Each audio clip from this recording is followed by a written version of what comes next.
nós podemos escolher o que nós queremos para a nossa vida. E a partir do momento que nós fazemos essa escolha, procuremos criar pequenos hábitos que possam consolidar essa tarefa repetitiva na nossa mente e também nos neurônios. Então, tem alguma evidência mais científica para comprovar isso que eu estou comentando? Por exemplo, nas Olimpíadas de 2002, teve uma ginasta que participou dessas Olimpíadas, chamada Rebecca Owen. Só que para poder ser classificada e poder participar dessas Olimpíadas, ela precisou passar por um treino bem rigoroso e fazer alguns exercícios especiais nas barras paralelas. Eu não sei se chama barra paralela, é uma que tem em cima, uma barra em cima e uma outra mais embaixo. Então ela tinha que fazer um movimento mais complicado para poder, inclusive, ser classificada para as Olimpíadas. Então ela, junto com o treinador dela, fazia várias vezes esse movimento. E das várias vezes que ela fazia esse movimento, ela caía das barras. Até que, em um determinado momento, o treinador dela falou para ela, quando ela estivesse em casa, para ela fazer aqueles exercícios mentalmente, milímetro por milímetro, várias e várias e várias vezes. Então isso foi feito durante vários dias, fazendo esse exercício durante vários e vários dias. E depois de fazer esses vários treinamentos, ela retomou os exercícios lá nas barras e ela conseguiu realizar aqueles movimentos que ela precisava para poder se classificar para participar das Olimpíadas. Então a ação mental fez com que os neurônios eles se formassem de uma determinada forma para que quando ela precisasse ser usada de novo, os neurônios já estariam preparados. Então assim ela contou que foi bem mais fácil ela realizar aqueles movimentos depois de exercitar por vários dias esses mesmos movimentos. E tem também um outro caso do Michael Phelps, que é um nadador norte-americano, que ele também já venceu várias Olimpíadas e ganhou várias medalhas de ouro. Então, ele como nadador, ele também tinha um exercício mental que ele realizava na piscina. Então, ele sabia exatamente quais eram os movimentos que ele precisava fazer e qual era o tempo que ele ia demorar para chegar do outro lado da borda, retornar, voltar para outra borda e assim por diante. Então ele fez esse exercício mentalmente também várias vezes. Além de praticar na água, ele fez várias vezes fora da água. Então qual foi a vantagem disso? É que teve uma das vezes que ele estava participando das Olimpíadas e nos primeiros 50 metros entrou água no óculos dele. E assim ele perdeu a visibilidade parcial ali da piscina.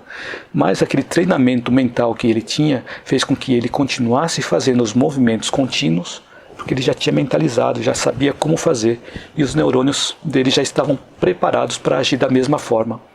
Então aí estão, por exemplo, dois exemplos que mostram isso que eu acabei de comentar com relação aos caminhos neuronais, que quando nós repetimos várias vezes a mesma coisa, os neurônios se consolidam cada vez mais, quanto mais nós repetimos.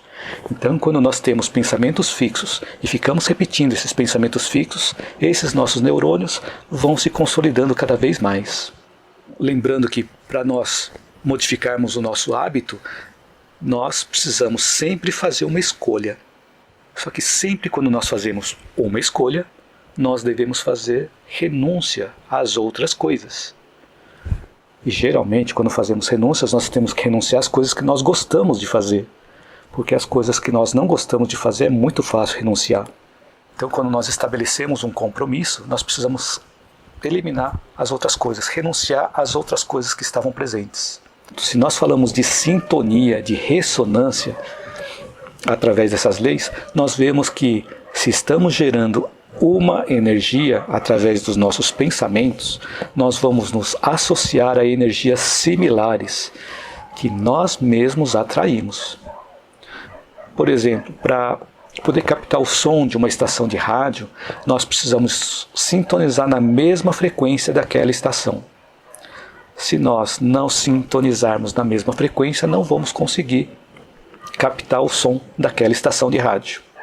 Então essa questão de sintonia, ela serve também num outro exemplo que eu vou dar agora.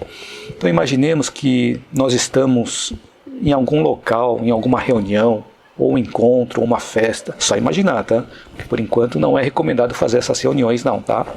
Mas vamos imaginar que nós estamos numa reunião, num encontro ou numa festa com pessoas e conhecemos pouca gente, conhecemos poucas pessoas nessa reunião, nesse encontro, ou não conhecemos ninguém.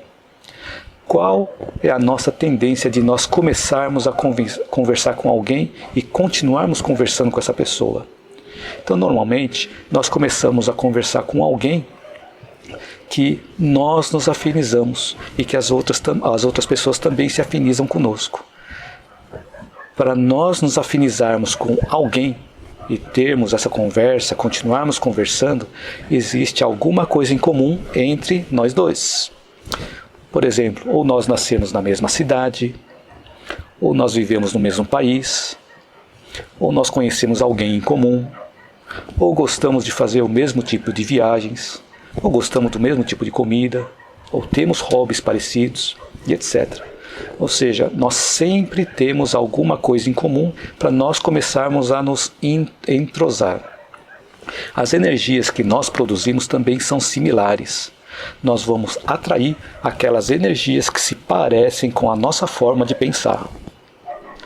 Então, quando nós estamos com pensamentos fixos, aqueles pensamentos que nos fazem mal, que nos fazem sofrer, nos causam também desequilíbrios orgânicos e psíquicos. E esse nosso desequilíbrio também vai nos levar a uma desarmonia interior e ao nosso sofrimento.